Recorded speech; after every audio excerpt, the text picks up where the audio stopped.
Welcome, time for some art fun. Today, we are going to do a little bit of a companion piece to yesterday's ginormous all of my watercolors review video. And what I noticed in doing that review was, first of all, you will have heard me talk about wanting to add this cobalt teal and a white gouache to my Schmincke palette. This is the original set of colors that I had in my palette that I reviewed, and I added the cobalt teal here and a white gouache here. But what I noticed too is I don't really love this swatch card. I don't like having to unfold it. It's really taken up a lot of room. I usually like to just put my swatch card somewhere in the palette, leave it open where I can see it, or just somewhere on the desk open where I can see it that's not double. So I'm going to redo my swatch card that goes in my little Schmincke palette, and I'm also noticing when I did that video that this Prang Watercolor swatch card, I don't know, swatch map that I pasted to the front of this super cheap watercolor set was made with the original order that it came with. That's the order that Prang will give you these watercolors, and it makes no sense to me because you've got like your lemon yellow over here, your warm yellow down here, a bright orange over here. You've got your quinacridone rose type color, your pinky red that mixes well, and then you've got your pyrrole red type, your fire engine red way over here. I mean, come on, you want your blues together, your greens together, you want your yellows together, your oranges. So I just wanted it to make more sense, and I thought I couldn't move it until I watched an Emily Artful video a while ago that said these come out and you can move them around. So this is the new order I came up with. It has nothing to do with this order. So I'd like to re-swatch this and make a new card that I can either leave inside. I didn't like leaving it inside because there's no, like this folds over so it protects the swatch card when you're ready. This doesn't, it would just stick to the paints, and that's why I put it on the front. So I will trim this down so it'll fit, and then I'll do all the swatches on the front, and I'm going to do all the swatches for this too. And I thought it would be a nice relaxing video if you wanted to join me. I'm going to use my Princeton Velvet Touch flat shader in a size 10. I just got this from, I believe, it was some in-person store, probably Michael's, but I can't tell you for sure. And it is so soft. I really do love the Velvet Touch is real. So that is that is not false advertising. So join me for this chill swatch session and just enjoy the music and maybe swatch along with me or do your studying or do your work and just have me hanging out with you.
Okay, that is it for the Schmincke colors. Let's make sure. Oh my goodness.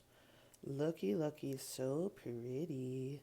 Yeah, that's what I wanted. I wanted something in color order-ish.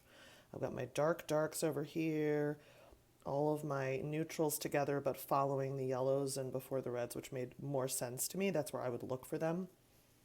And the purple isn't sort of randomly mixed in with the green. It's over here in between the paints gray, violet, ivory, black, white. I'm going to be able to remember that a little bit more easily. And this will fit right there. On to the Prang. How pretty, isn't it? Isn't that just so nice how I did that?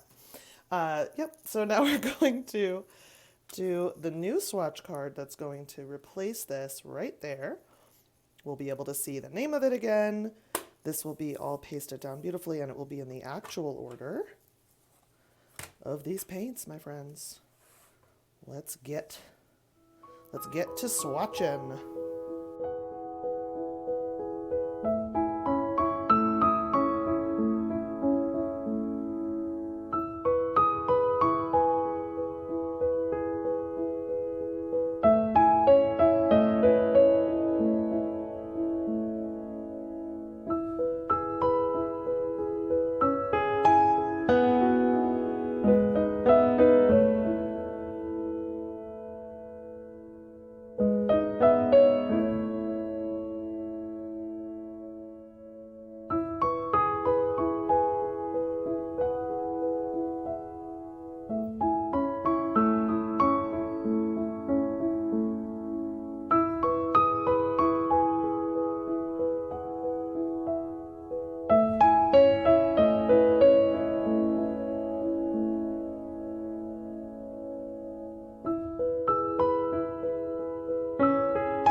All right, that is it for our chill swatch session. I hope that you enjoyed it. If you did, remember to leave a comment, hit that like button, and subscribe to my channel if you want to see more of this sort of content.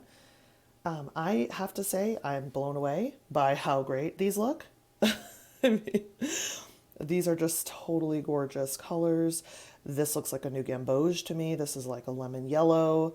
This looks like a rosy red, a mixing red, you know, pinky red. And this looks like your traditional fire engine red. This looks like a phthalo blue. This looks like a phthalo turquoise. This looks like an ultramarine.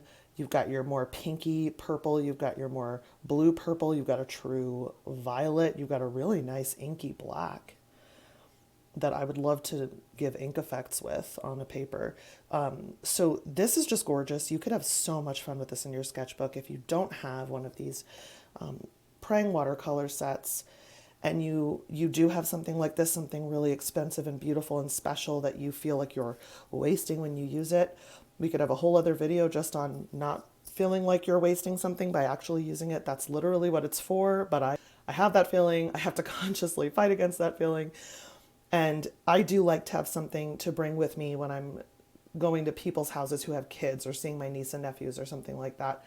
And something they can play with that I'm not going to cringe, but that's still going to come out gorgeous and just totally beautiful. Or something to play with in my cheap sketchbook, whereas I would keep this for pieces where I care about the light fastness, or I just want to enjoy them in a nicer sketchbook or on a finished piece, on a standalone piece. So with that, if you enjoyed this video, please hit that like button and leave me a comment below telling me your thoughts on this comparison of my most expensive and my least expensive watercolors. I think that the Prang held up gorgeous, just so well.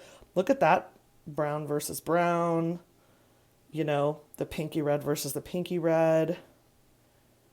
These blues and greens here, I mean, come on. This really held up really well. Again, light fastness is really the concern with those. You don't really know much about the pigment quality, whereas this company, you can get all that information. Most people, especially hobbyists, people who aren't professional artists, people who do this for fun, like I did for years and years, don't usually care about that stuff and don't need to care about that stuff. So I highly, again, cannot recommend enough. Get one of these Prang watercolor sets. It comes a lot of the time in just a set of 8. This is the set of 16. 2 rows. It usually comes with 1 row. So you can definitely find this easily on Amazon, even in Michael's, things like that. But keep your eye out for it because, man, is it worth it. Thank you so much for joining me. And until next time, create something cute.